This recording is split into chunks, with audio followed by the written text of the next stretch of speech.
What's going on, guys? Justin, aka Straight Hacks, here back with a new draft league that we are going to be participating in. This league is called Morpeko Madness Full Belly. We are in the Wild Charge division. First up, let's go over some of the rules that are going to be followed in this league. Starting off with each team will have 110 points to draft 9 to 11 Pokemon and 28 points to use for 1, 2, 3 Terra Captains. Each coach will receive 5 transactions for the season, which will come into play later. I'm going to talk about some transactions we made prior to week 1, which is a little weird compared but to normal leagues, but there's a reason I'll talk about here in a second. The season will consist of 9 regular season weeks, followed by 4 playoff weeks, and all Smogon clauses are in place. However, dry passing is allowed. With that being said, we'll move on to what we picked in each round. Starting off with our first round pick, which was Palafin. Again, yes, I know we just drafted Palafin in the CPL, but it's such a good Pokemon. I had the 12th pick, and I could not let it go past. 100 HP, 160 attack, 97 defense, 106 special attack, 87 special defense with 100 speed. That 0 to hero ability. This thing is just such a good Pokemon. I could not let it go past me at 12th pick. Um, yeah, we've been using this thing very well in the CPL. So when I had the opportunity to get it again, and at 12th of, I believe, it's either 16 or 18 teams, I can double check that real quick. I believe it is 16 teams, but let's see here. There are a total. Oh, I was wrong. There's 18 teams. So 12th of 18 picks, I had to pick Palafin with our first round pick because it was already there, or because it was still there, I should say. And so before I show you what we have next, I want to tell you what we originally drafted, and then what happened. So originally we picked Sneasler, their second round pick. That's not going to be on the next slide because somebody right after Grace ended dropped a bunch of Pokemon from their team, including one I really wanted to pick up. So we decided to drop Sneasler for our next Pokemon that's going to be on the slide here. However, because Grace had ended, but week 1 had not started yet because week 1 starts on Monday, and because there was another division, but that besides the point, that other division we were waiting for them to finish as well. Um, but with that being said, we had to use our transactions to pick up this next Pokemon, but it's completely worth it. It There was nothing more I could say other than using those transactions is completely worth the Pokemon we were able to pick up. So with that being said, our second Pokemon, instead of Sneasler, our second Pokemon will be Dragapult. When one of the coaches dropped Dragapult, I could not let it sit there. I had to pick it up. Not only is it my favorite Pokemon, if you didn't know that, now you do. It is my favorite Pokemon of all time. But it's so good in draft, especially in draft. Just such a good Pokemon overall. 88 HP, 120 attack, 75 defense, 100 special attack, 75 special defense, and 142 speed. This Pokemon is so good. I could not let it sit in free agency. As much as I wanted to use the Sneasler I picked originally in the second round, and granted, Sneasler was 18 points, Dragapult here is 19, so it was a point upgrade, but we had to balance it out later, but that's okay because this Pokemon is so good. I could not let it sit in free agency. The 3 abilities being Clear Body, Infiltrator, Curse Body, just good abilities. I mean, they're not the best abilities ever, but they are good enough with its amazing stats, its amazing move pool. It was not something that I was going to let sit in free agency for somebody else to pick up. So Dragapult is going to be our second Pokemon on the team. With our third pick, we had originally picked Rillaboom to pair with our Sneasler, but since we were dropping Sneasler, I was looking around for something that paired well with our current team now, the Palafins, the Dragapult, and what I came up with was 3 points more than Rillaboom. So Rillaboom originally 14 points. This Pokemon was 17, and that's going to be Mega Scizor. Mega Scizor has 70 HP, 150 attack, 140 defense, 65 special attack, 100 special defense, and 75 speed with the Technician ability. Another amazing Pokemon to add to our top three that is a full of insane it's just an insane top three to start with Palafin, Dragapult, and Mega Scizor.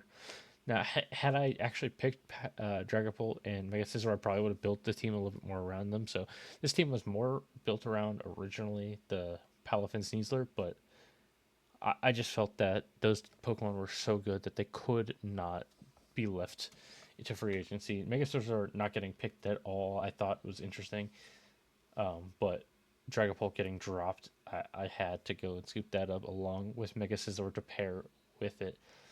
So that was our ended up being our first three rounds. Our fourth round is something that didn't change, and that's going to be Terapagos. Another Pokemon we're using in the CPL. Another amazing Pokemon to have here. 95 HP, 95 attack, 110 defense, 105 special attack, 110 special defense, and 85 speed with the Terra Shell ability. Another Pokemon we have had very good a very good time with in the CPL.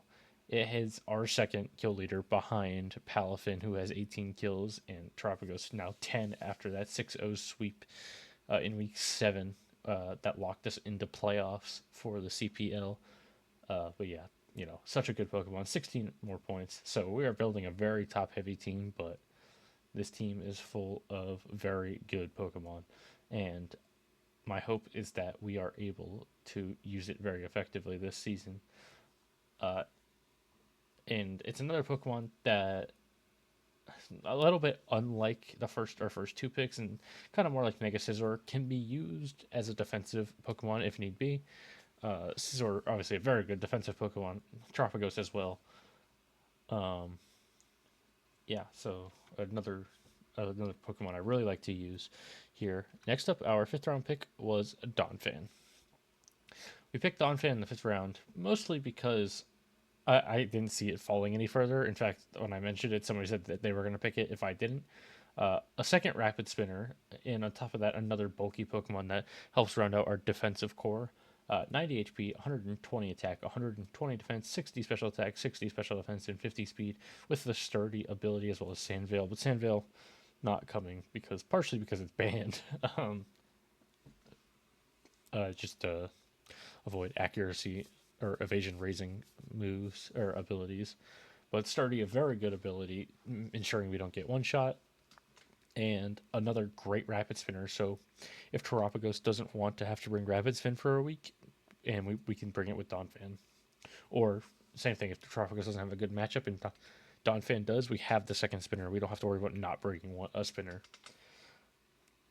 And another Pokemon that I've used many, many times, and it's just such a good Pokemon in draft with a great move pool, to access things like Stealth Rocks and Rapid Spin. Being a solo ground type works well, immunity to electric, only a couple weaknesses, and water, grass, and ice. So just another Pokemon I'm comfortable with using, and I haven't used it obviously in any of the leagues on this channel, but it's something I've used for a long time in my time playing Draft League before I started the channel. It's something that has worked very well for me in the past. Next up, we have another Pokemon that we used a transaction to get. We originally, in this spot, had picked Registeel, but because we were picking up Mega Scizor, I didn't feel I needed a second Steel type, and so we ended up picking up Diancie with Terra. 8 of our 28 points are going to Diancie. 50 HP, 100 attack, 150 defense, 100 special attack, 150 special defense, and 50 speed with the clear body ability. I felt that Diancie gave us something that we were missing, and the ability to set more hazards, things like Stealth Rocks and Spikes, and the ability to just eat hits on the special side specifically. Donphan, great physical wall. Diancie, great wall overall, but it will help us more on the special side because we were kind of lacking a big special wall, and that's what one of the things Diancie is going to be really good at doing for our team. And it can Terra, so it could absolutely be a threat even without or with the ability to Terra because of its ability to Terra. So very, very good Terra Captain here for 8 points. And after Diancie, we picked our other Terra Captain, or one of our other Terra Captains, our big budget one, 15 points for Thunder's Therian. Our big Terra Cap is going to be Thunderous, and I would say he's going to tear out most of the games, but there will be some games where I feel like Diancie can use it a little bit better. But for the most part, this will be our main Terra Captain. 79 HP, 105 attack, 70 defense, 145 special attack, 80 special defense, and 101 speed with a Volt Absorb ability. Another Pokemon that I have used a lot in the past, and it's been so good. It's such a good Pokemon. It does so much big damage. And with Terra, being able to outmaneuver, its weaknesses and give it stab on, any type with Terra Blast, it's just such a good Pokemon to have Terra on. And even just using something like Terra Electric can make it hit so hard. And I just feel like this Pokemon does such good things, especially with Terra. And it's something that I've really enjoyed using and have a lot of fun using. And, our team, for the most part, is very top heavy with big and hard hitters. So we're kind of leaning into that a little bit. We have a little bit of defense with the Donphan and the Diancie. Terrapagos too as well, but all things that could still hit pretty hard if they need to. Next up, we have our last Terra Captain, and that's going to be Skuntank, our 5-point Terra Captain. I might bring Skuntank to a couple games actually, because there are some ways where it can be useful, but I don't know if I'll ever use the Terra on it unless I really need to. But for the most part, it's just here as another, addition to our team that can help against specific matchups. Things like strong ghost types, or things like, if we think somebody's going to put up some toxic spikes, we can bring it to absorb the toxic spikes, things like that. 103 HP, 93 attack, 67 defense, 71 special attack, 61 Spadef, and 84 in speed. Its abilities being Stench, Aftermath, and Keen Eye. Stench being good in things like Sucker Punch. Sucker Punch with Stench can get a flinch, and I've had it happen before when I've used Skuntank.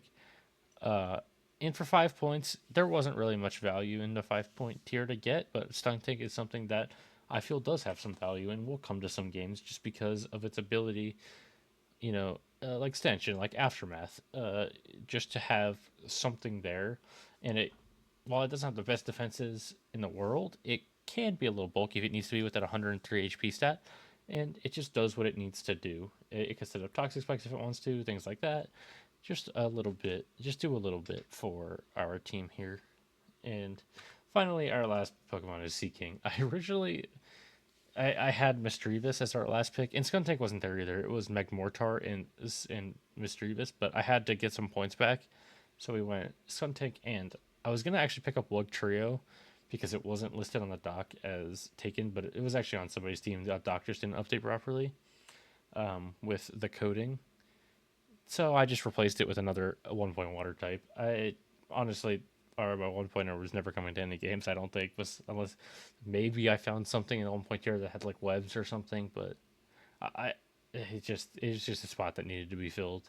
The Season's got 80 HP, 92 attack, 65 defense, 65 special attack, 80 special defense, and 68 speed, with the ability Swift Swim, Water Veil, Lightning Rod. I mean, I guess it could have a use with Lightning Rod if we have a really a big special attacker coming, a big electric type attacker coming, and Donphan has another role it wants to fill. Seeking, I guess, could come and help out with that, but we also have Thunderous Theory and all. Like, I just don't see this thing ever being brought, but it's just here, a little kind of like a meme pick at the end of the draft for what it is. If this was Radical Red, I would bring it because it gets Vicious Rend, but this is not Radical Red. So unfortunately, I don't really see us bringing Seaking, but we used all 5 of our transactions, so Seaking is stuck here for the full season. So our transactions being dropping Sneasler, Rillaboom, Registeel, Magmortar, and Misdreavus to pick up Dragapult, Mega Scizor, Diancie, Skuntank, and then the Seaking. So that's going to be our team for the whole season because we have no transactions. But yeah, I'm super happy with the way this team turned out actually, because I love Dragapult so much. It's my favorite Pokemon. It's such a good Pokemon. Palafin is something that's been awesome for me in the CPL. Terrapagos has been awesome for me in the CPL. Mega Scizor I love to use. It's been a while since I used it, since like Gen 6 or 7, but I love it. It's awesome. And Thunder, again, also Thunder is another Pokemon I'd love to use. So I just went with things I like and a team we're going to have fun with. So that's going to be our team for the Wild Charge Division, or Morpeko Madness. So check us out later in the season. Also, check out some of our other draft leagues if you haven't, and the new series that just dropped earlier this week in our Pokemon Uranium Nuzlocke, randomized Nuzlocke, if that's something you're interested in. Thank you guys for watching. Please like and subscribe, and I'll see you next time.